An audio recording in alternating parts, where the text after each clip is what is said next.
Bom dia! Mais uma vez estamos diante da palavra de Deus e hoje eu gostaria de meditar com vocês sobre o propósito do sacrifício do Senhor Jesus Cristo. Lá em João capítulo 11, a partir do versículo 47, as autoridades religiosas se reúnem, o sinédrio se reúne, preocupados com aquilo que Jesus estava fazendo, com os sinais que ele operava, preocupados que o povo estava seguindo ele, estava sendo despertado por ele, as multidões estavam ficando maravilhadas com ele, e eles confabulando ali, como nós vamos parar isso? Olha a preocupação deles no versículo 48, se o deixarmos, todos virão a crer nele. Então virão os romanos, tomarão nosso lugar. Olha, a preocupação deles é com a posição deles. E também invadirão nossa nação. Ou seja, por enquanto eles estão nos deixando governar. O Império Romano da época, uma das cabeças da besta da época. A besta tem 7 cabeças. A primeira cabeça foi a Assíria, segunda Babilônia, terceira Média, quarta Pérsia, quinta cabeça Grécia e agora Roma, o Império Romano, sexta cabeça, que estava dominando as nações e os reinos naquela época, o Império Romano. E eles estavam preocupados, as preocupações deles eram simplesmente políticas. Não estavam preocupados se Jesus era da parte de Deus ou não, se os sinais que ele operavam eram da parte de Deus ou não. Quantas vezes, queridos, Jesus tem sido perseguido em várias nações por preocupações simplesmente políticas, simplesmente de posição.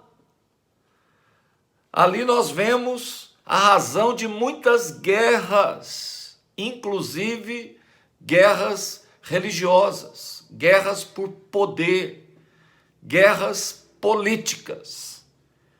Nesse caso, eles estavam tão preocupados com a notoriedade de Jesus, que eles estavam confabulando sobre a sua morte. Vejam bem, os líderes religiosos que deveriam conduzir o povo a Deus não estavam preocupados se Jesus vinha da parte de Deus ou não. Eles estavam simplesmente querendo calar Jesus, matar Jesus. Caifás, diz aqui, sendo o sumo sacerdote naquele ano, os advertiu: ora, nada sabeis, nem considerais que nos convém que morra um só homem pelo povo, e não somente pelo povo, mas para que a nação não pereça. Ora, sendo sumo sacerdote naquele ano, ele não disse isto por si mesmo, mas profetizou que Jesus estava para morrer pela nação, e não somente pela nação, mas para reunir. Olha, presta atenção. O propósito pelo qual Jesus deu sua vida, foi sacrificado, para reunir em um só corpo todos os filhos de Deus que andavam dispersos.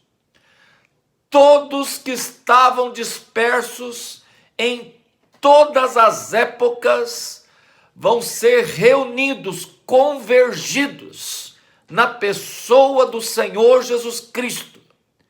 Jesus veio para reunir em um só corpo, ou seja, Jesus se sacrificou por um projeto.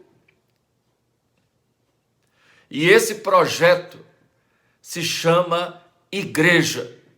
Jesus deu sua vida pela igreja, a igreja que é tão ridicularizada, a igreja que foi tão perseguida e é perseguida.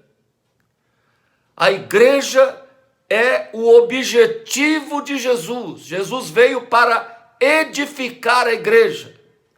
Ele disse: edificarei a minha igreja, e as portas do inferno não mais prevalecerão contra ela.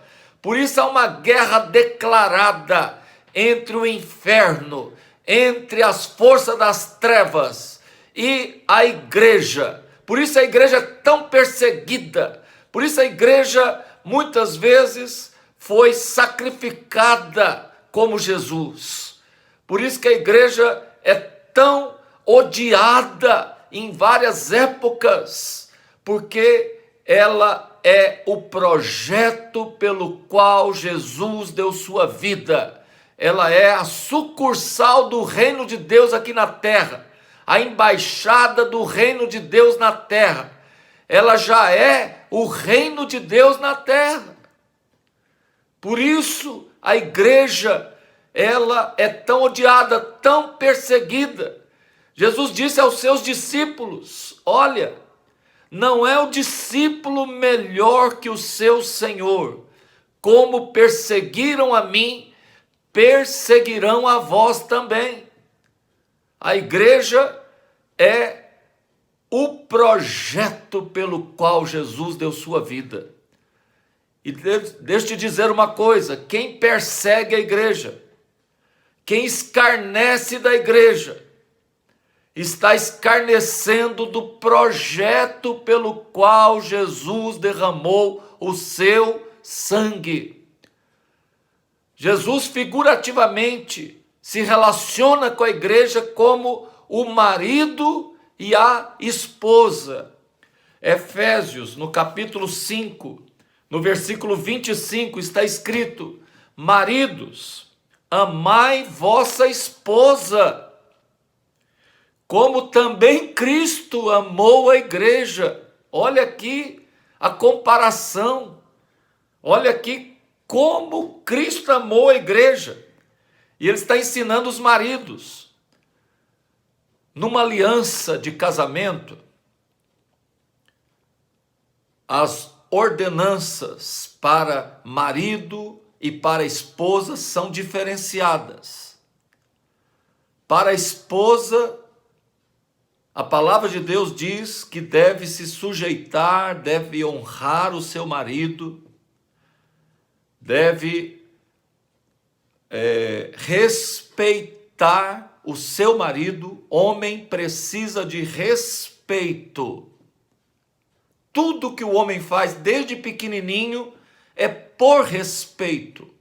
O homem quer conquistar respeito, ele precisa de respeito. Então a ordem de Deus para as esposas é: respeite seu marido, considere, valorize seu marido. E para os maridos, a ordem é: se sacrifiquem por sua esposa. Abram mão, inclusive, de si mesmos, das suas próprias vontades, a favor de sua esposa. Se sacrifiquem por ela, como Cristo. Cristo estava na sua zona de conforto. Cristo era Deus, estava na glória, e ele abandonou sua glória. Ele desceu à condição da igreja. Ele se ligou à igreja, ele veio para este mundo. Ele se sacrificou por ela. O projeto de Deus estabelecido desde o início do mundo, a Bíblia diz, antes da fundação do mundo. O segredo, lá em Efésios capítulo 3, está escrito: o segredo guardado antes da fundação do mundo. é que através da igreja, a multiforme sabedoria de Deus será revelada. Queridos, o projeto pelo qual Jesus deu sua vida, a igreja. Por isso não deixemos de congregar, não sejamos de novo dispersos por coisa alguma. É hora de ficar cada vez mais ligado em comunhão. Se tivermos comunhão uns com os outros, o sangue de Jesus Cristo nos purifica de todo pecado. A igreja é como aquela videira. Jesus diz: todo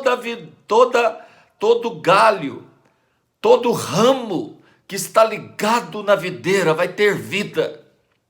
Assim também cada membro do corpo que está ligado em comunhão, que não abre mão da comunhão, que não deixa nada dispersá-lo, esse vai estar ligado ao corpo, vai receber sangue, vai receber vida, vai receber alimento, vai receber ânimo de Deus, fé, vai receber graça de Deus, vai receber a proteção de Deus. Jesus disse: quantas vezes eu vos quis reunir debaixo das minhas asas. Proteção, cobertura. Não existe cobertura para o solitário, para o isolado, para o disperso, para o desligado. A cobertura de Deus, a proteção de Deus é para aqueles que estão sob as suas asas, sob as asas do Altíssimo. Por isso, igreja, não desvie nesse tempo de pandemia. Por isso, igreja, mantenha a comunhão, mantenha os laços, mantenha esses laços, não se disperse. Não deixemos de congregar, ainda mais quando o dia do Senhor se aproxima. Tudo que o diabo quer é nos dispersar. Jesus morreu para nos congregar. Vamos honrar Jesus. Um abraço, um dia maravilhoso, um final de semana tremendo para você. Que Deus te abençoe.